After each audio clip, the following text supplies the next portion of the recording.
महाराणा रायमल उस बालक संग्राम की बात सुनकर आश्चर्य और खुशी से भर उठे और उससे बोले, लड़के, तू जानता है ना कि तू किस चीज की इच्छा कर रहा है। मेवाड़ इस समय कैसी परिस्थितियों से गुजर रहा है। इस समय अपने और परायों की पहचान करना बहुत कठिन हो रहा है। ऐसी स्थिति में तुम ये सब जो तुम बोल रहे हो करने में कामयाब हो जाओगे। सोचकर अपनी मांग रखो। ये सब इतना सहज नहीं है जितना तुम सोच रहे हो। महाराणा जी, यदि कार्य को करने से पहले हम उसकी कठिनाइयों को गिनने लगेंगे तो ये कार्य कभी होगा ही नहीं। कार्य कितना भी कठिन हो, यदि हम उस कार्य को एक छोर पकड़ करना शुरू कर दें तो कार्य होने से कोई भी रोक नहीं सकता। जो कार्य पहले किसी ने नहीं किया, इसका अर्थ ये थोड़ी है कि वो कभी नहीं होगा। यदि आप मुझे अनुमति प्रदान करते हैं तो अपने विश्वास की रस्सी से इस असहज समस्या को बांधने का प्रयास करूंगा। अब ये आप पर है कि आप मुझे ये अवसर देते हैं या नहीं। संग्राम सिंह ने अपने पिता महाराणा रायमल से कहा। महाराणा रायमल मन ही मन बहुत प्रसन्न हुए। उनके मन को इस बात की प्रबल खुशी हुई कि मेवाड़ को एक ऐसा राजा मिलने वाला है जो निश्चित ही होनी के पावों में बेड़िया पहना देगा। मन की खुशी को चेहरे पर लाए बिना महाराणा ने बालक संग्राम से कह दिया कि वो अपने कार्य को शुरू कर दे। 1 महीने के बाद वो खुद उसके किए कार्य की समीक्षा करेंगे। यदि उन्हें लगा कि वो अपने कार्य को दक्षता के साथ करने में अग्रसर है तो वो पूर्णतः उस कार्य नेतृत्व बालक संग्राम दे देंगे। जो लोग परिवर्तन करने आते हैं वो समय को भी स्तब्ध कर देते हैं। पिता से अनुमति मिलते ही संग्राम सिंह ने अपने विशेष कार्यशैली और शक्ति का परिचय देते हुए राजपुताना के सभी राजाओं से निजी मुलाकात की और अपनी ओज भरी वाणी को और वाकुताचार्य से सभी को एकजुट कर दिया।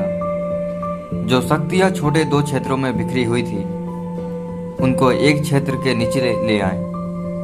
राजपूतों का एक प्रबल संगठन बना दिया। इधर राणा संग्राम पूरे मौन योग से अपने कार्य को मूर्त रूप दे रहे थे। उसी समय एक ऐसी घटना मेवाड़ में घटित हो गई जिसने उनके हृदय को काफी पीड़ित किया। उनके पिता महाराणा रायमल की मृत्यु हो गई। पिता की मृत्यु ने उनको बहुत दुखी कर दिया था, पर वो तो कर्मयोग को जीने वाले योद्धा थे, इसीलिए विचलित नहीं हुए। सन 1509 में मेवाड़ के सामंतों और राजपूतों ने संग्राम को अपना महाराणा घोषित कर दिया। 27 वर्ष की उम्र में संग्राम मेवाड़ के महाराणा बन गए। वो एक चतुर और दूरदर्शी राजा थे, इसीलिए तुरंत राजपूत सरदारों के साथ मिलकर सत्ता का आयोजन किया। उन्होंने अपनी प्रजा को आश्वस्त कर दिया कि जब तक वो इस मेवाड़ में स्थित हैं तब तक कोई भी विदेशी इस धरती की ओर रुख नहीं करेगा, और यदि किसी ने किया तो उसे ऐसा सबक सिखाया जाएगा कि उसके रोंगटे खड़े हो जाएंगे। संग्राम सिंह का जल्दी ही सामना दिल्ली, गुजरात और मालवा की मुगल सेना से हुआ। उन्होंने इन युद्धों में मुगलों को दांत खट्टे करके अपनी प्रजा की रक्षा की।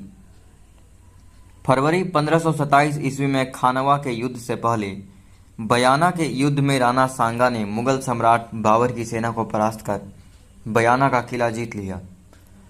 इस युद्ध में मुगलों को बहुत जबरदस्त चोट पहुंची थी, पर मुगल बादशाह बाबर फिर से सेना लेकर फिर आ धमका।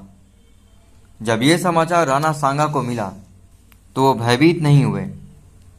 बयाना के युद्ध की जीत ने राजपूत योद्धाओं की शक्ति को बढ़ा दिया था, इसलिए इस बार दोगुने जोश के साथ कभी खानवा में बाबर की सेना के सामने पहुंचे। राजपूतों का हौसला और ज्यादा इसलिए बढ़ा हुआ था क्योंकि उनका नेतृत्व करने वाले महाबली महाराणा सांगा थे। गुप्तचर ने जब उनके सामने पहुंचकर बताया कि मुगलों की सेना फिर से उनकी ओर बढ़ रही है, ये बात सुनकर महाराणा ने मुस्कुराकर सबसे कहा, महाकाल के हम पुजारी हैं, इसलिए हमारे लिए भय जैसा कोई शब्द हो ही नहीं सकता। उस मुगल को हम इस बार ये सबक जरूर देंगे कि वो हमारे सामने शून्य से ज्यादा कुछ नहीं है। महाराणा की ओज भरी वाणी सुनकर राजपूतों ने केसरिया बाना पहन लिया और मुगल बादशाह बाबर को सबक सिखाने चल पड़े। खानवा के इस युद्ध में महाराणा सांगा का सेनापति हसन खां मेवाती था।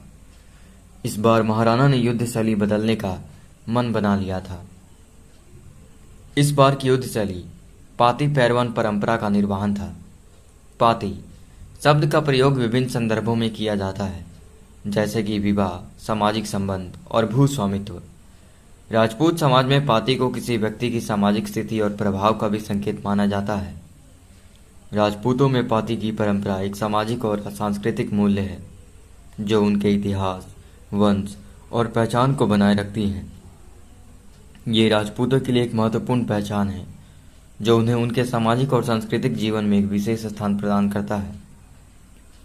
बयाना के युद्ध के पश्चात 16 मई में खानवा के मैदान में राणा सांगा घायल हो गए। ऐसी परिस्थिति में उनको युद्ध मैदान से बाहर करना आवश्यक हो गया। उनके एक जबरदस्त उपचार की आवश्यकता थी। युद्ध के मध्य में उनको बाहर लाना बहुत जटिल कार्य था, पर उनको उस जगह से बाहर करना बहुत जरूरी था, वरना मृत्यु भी हो सकती थी। आखिर में उनके परम मित्र राजा राणा अजाद झाला ने उन्हें ले ली। उनको चुपके से युद्ध मैदान से बाहर कर दिया। वास्तव में इतनी सरलता से उन्हें यह राज्य नहीं प्राप्त हुआ था। राणा रायमल के 4 पुत्र थे, पृथ्वीराज, जयमल, राणा सांगा और सेनसा। ऐसी परिस्थिति में बड़े पुत्रों के स्थान पर राणा सांगा राजा बनना नामुमकिन था। उनके राजा बनने का सबसे बड़ा कारण था उनका औरों से अलग सोचना। उन्होंने मेवाड़ के लोगों के लिए जो कार्य किया था उसने उन्हें विशेष बना दिया। अब आगे क्या होगा ये जानने के लिए सुनते रहिए और हमारे साथ बने रहिए। धन्यवाद।